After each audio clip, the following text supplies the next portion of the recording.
By the time the last shots rang out in San Bernardino on Wednesday, it had been decided how an unfortunate number of innocent families were going to be spending the holidays, grieving for losses no one could or should understand, let alone tolerate. I pray you'll be around. Yet, here we are again, searching for answers when even the questions seem abhorrent in their familiarity. The answer, unsettling as it may be in this case, seems for the moment to be pointing in one direction. We are now investigating these horrific acts as an act of terrorism. This time the alleged murderers were a young couple, newly married with a new baby. The target, the husband's co-workers at a holiday gathering, some sending out frantic text messages. Pray for us. I am locked in an office. That's it. Their killings took just minutes. Hours later, they would be dead too. Saeed Farouk and his wife, Tashfeen Malik, shot to death in their rented getaway car. Among their victims, Michael Wetzel, father of 6, Daniel Kaufman, who ran a coffee shop, and Nicholas Thalasinos, who leaves behind his wife. Just my whole life has been basically turned upside down. He's just had an enormous heart. At first, it seemed like a workplace shooting. But then came the discovery the killers had left behind a bomb. It didn't go off. But back at the couple's home, investigators found more guns and more bombs. Just what were they up to? Clearly, they were equipped and they could have continued to do another attack. We intercepted them before that happened, obviously. Saeed Farouk, a U.S. citizen, was not on any watch lists, although he had been in contact with at least one person of interest to the FBI.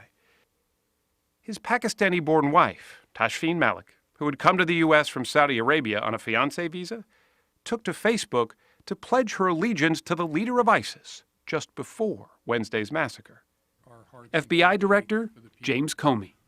There is much about this that doesn't make sense to for even those of us who do this for a living. To have all this extensive planning and then use it for the holiday party of the co-workers is the odd part of this case. Jeffrey Simon, an expert on terrorism and political violence, wonders, like the rest of us, will we ever really feel safe? Every time we think we have it down pat in terms of who may be the type of terrorist, who may be likely suspects, you can get these things out of left field, a husband and wife team. It's of course not the first time a family has conspired against innocents. It was 2 brothers, after all, who planned the terrorist bombings at the Boston Marathon more than 2 years ago. But it's the frequency of mass casualty attacks, inspired by terrorism or not, that has left us all on edge.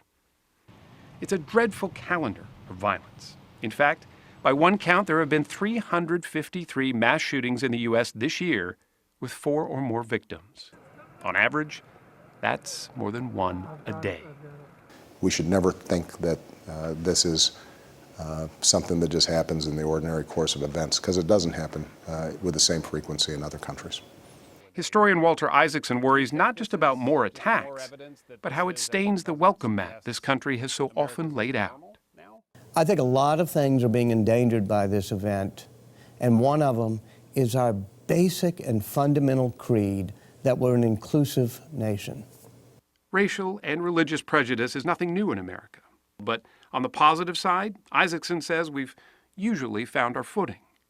I think we're in a very dangerous time, but I think we've gone through everything from civil rights movements to civil wars where there was a lot of unrest, where there were church bombings, where there were shootings and lynchings. I think that we have to not overreact, and we have to say, if we stick to the fundamental values embedded in our Constitution and the DNA of our nation, we're not going to let these things unravel who we are.